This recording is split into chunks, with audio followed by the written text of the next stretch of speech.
Hai guys, kembali lagi ya bersama channel Alessa The Reddit yang berbagi untuk semua. Di sini saya ingin menjelaskan ya atau ingin sharing tentang jenis-jenis kekebalan tubuh dalam manusia gitu atau dalam pasien, orang dan lain-lain. Nah, di sini ada 4 jenisnya ya. Nah, ada 4 jenis kekebalan tubuh di manusia, yaitu kekebalan aktif alamiah, kekebalan pasif, kekebalan aktif buatan. Terus ini kekebalan pasif alami, kekebalan pasif buatan. Namun dari 4 kekebalan tersebut, di sini ini ada ini ya, ada beda manfaatnya buat tubuh orang gitu atau buat tubuh kita ya. Oh iya, jangan lupa subscribe ya.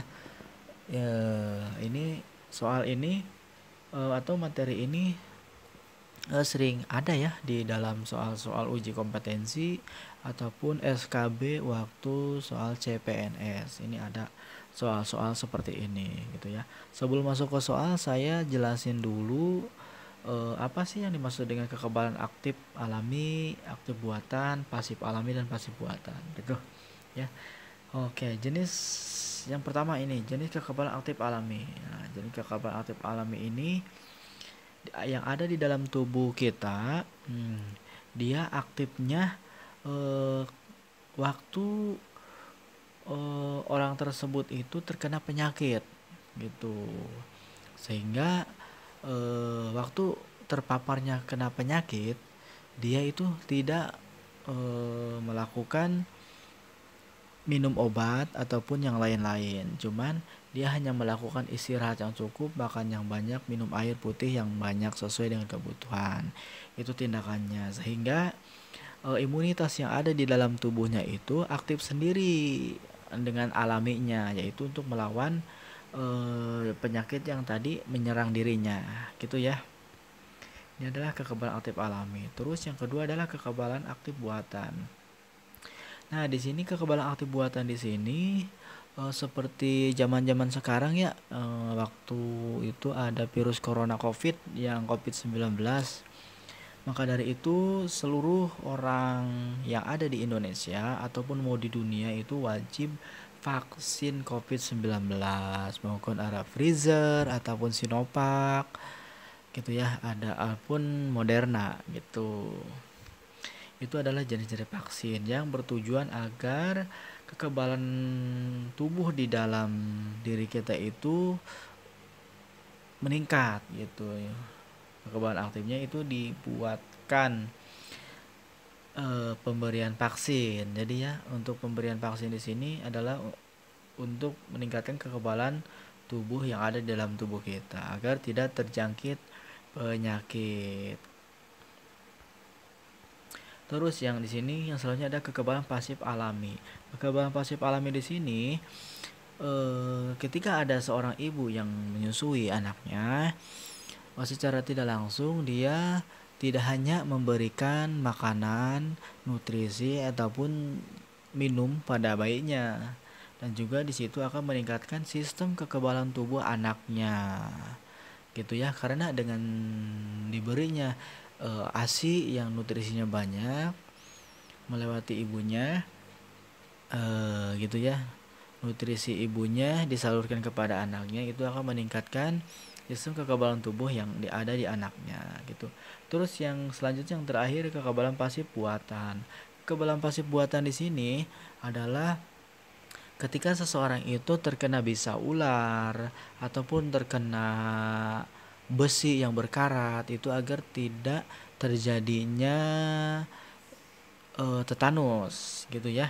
Ini kekebalan pasif buatan. Makanya ada pemberian penyuntikan serum gitu, serum anti bisa ataupun serum anti tetanus begitu ya. Sebelum lanjut ke soalnya, yuk kita ini dulu ya.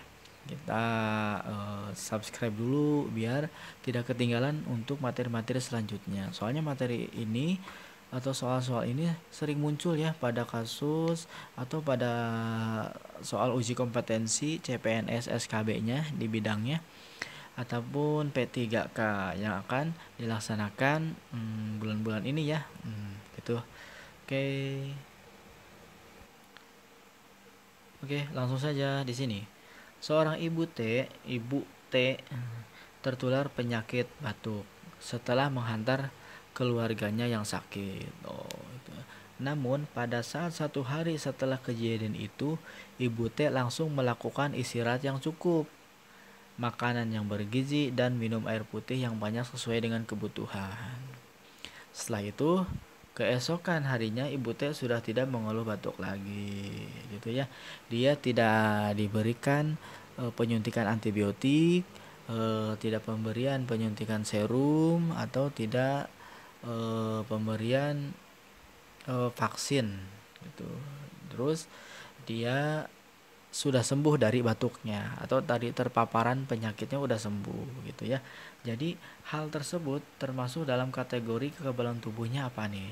Yang A aktif alami, yang B aktif buatan, yang C pasif alami, dan D pasif buatan. Ya udah kita di dulu ya, kita cari dulu di sini penyebabnya. Tertular penyakit batuk setelah menghantar keluarganya yang sakit. Ini hitungannya dia adalah terpapar.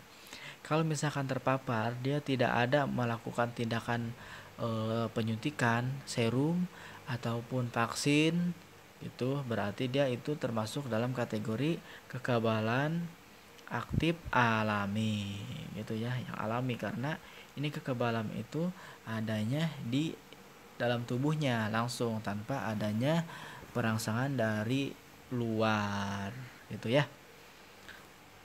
Coba lebih gampang kan kalau aktif buatan yang tadi ya. Kalau aktif alami terpapar penyakit, aktif buatan itu adalah pemberian vaksin, pasif alami itu adalah ibu menyusui terhadap anaknya. Terus yang pasif buatan itu adalah pemberian serum. Itu yang pertama, ini berhubung di sini ada terpapar penyakit ya, jawabannya ya aktif alami ya. Itu kan gampang ya. Yuk lanjut soal ke nomor 2. Nah, di sini ada Tuan Z akan melamar pekerjaan ke suatu perusahaan. Namun ada persyaratan yang harus dilakukan Tuan Z, yaitu vaksin COVID-19. Karena bertujuan sebelum bekerja agar tidak terkena virus COVID. Tindakan tersebut merupakan kategori kekebalan tubuh apa nih? Ayo. Ya, dia pemberian vaksin.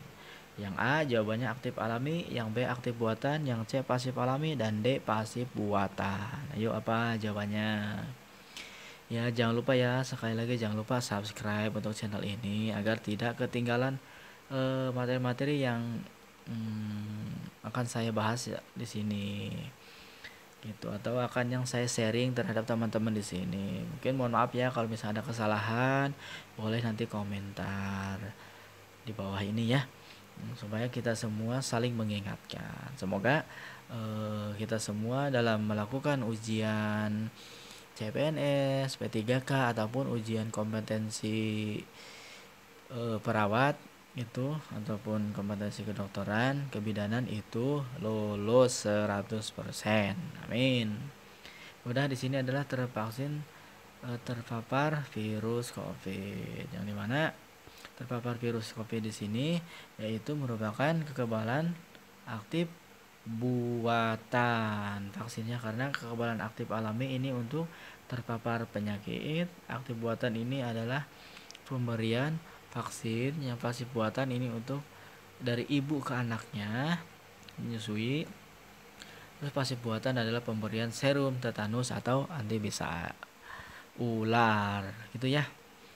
Oke, selanjutnya untuk soal yang nomor 3. Seorang ibu F sedang menyusui anaknya yang baru berusia 2 bulan. Selain memberikan nutrisi pada anaknya, ibu F memberikan imunitas pada anaknya dengan cara menyusui. Tindakan tersebut merupakan kategori kekebalan tubuh apa? Ayo, dengan cara Ibu menyusui terhadap anaknya. Oke, apakah yang A aktif alami, yang B aktif buatan, yang C pasif alami, dan D yang pasif buatan? Ayo jawab. Oh iya ya, jawab dulu. Kalau ibunya melakukan menyusui ke anaknya itu adalah kekebalan apa? Yuk kita bahas ya. Sekali lagi, yang aktif alami itu buat terpapar penyakit. Aktif buatan itu adalah pemberian vaksin. Yang ketiga pasif alami adalah ibu menyusui. Yang D pasif buatan. Yang cocok untuk ini adalah pasif alami karena dia menyusui anaknya. Gitu ya, gampang kok kekebalan tubuh ini, kekebalan tubuh aktif alami, aktif buatan, pasif alami ataupun pasif buatan. Ya, soal ke selanjutnya. Sini, Tuan T yang tergigit ular berbisa dan keluarga pun langsung membawanya, maksudnya ini, membawanya ke RS agar mendapat penanganan yang dapat menyelamatkan dari bisa ular tersebut. Itu. Akhirnya Tuan J diberikan serum, ini itu serum nih, serum anti bisa ular. Tindakan tersebut merupakan kategori kekebalan tubuh seperti apa? Yuk. Yang A aktif alami, yang B itu aktif buatan, yang C pasif alami, yang D pasif buatan. Oke ya. Mungkin kakak-kakak yang di sini yang melihat udah paham bener ya tentang kekebalan aktif alami. Jadi langsung jawab aja. Yaitu jawabannya adalah kalau pemberian serum adalah itu kekebalan pasif buatan, yang D ya. Karena aktif alami yang tadi terjangkit penyakit atau terpapar penyakit, yang B aktif buatan itu pemberian vaksin, yang C itu adalah ibu menyusui, yang D itu adalah pemberian serum. Gitu aja ya, gampang sekali kan untuk menyelesaikan atau untuk menjawab soal-soal tentang jenis kekebalan tubuh ya. Kita harus tahu karena jenis kekebalan tubuh itu ada 4 ya, di dalam manusia itu ke jenis kekebalan tubuhnya ada 4. Ada yang berdikari dengan sendiri, terus harus di pemberian vaksin gitu ya, ada pemberian serum, itu berbeda-beda. Oke, jangan lupa ya subscribe untuk channel Alessa Dereden yang selalu berbagi untuk semua. Semoga tidak ketinggalan materi-materi selanjutnya yang saya akan bahas di konten saya ini. Oke, semoga uji kompetensi ataupun CPNS maupun P3K lolos ya. Gitu,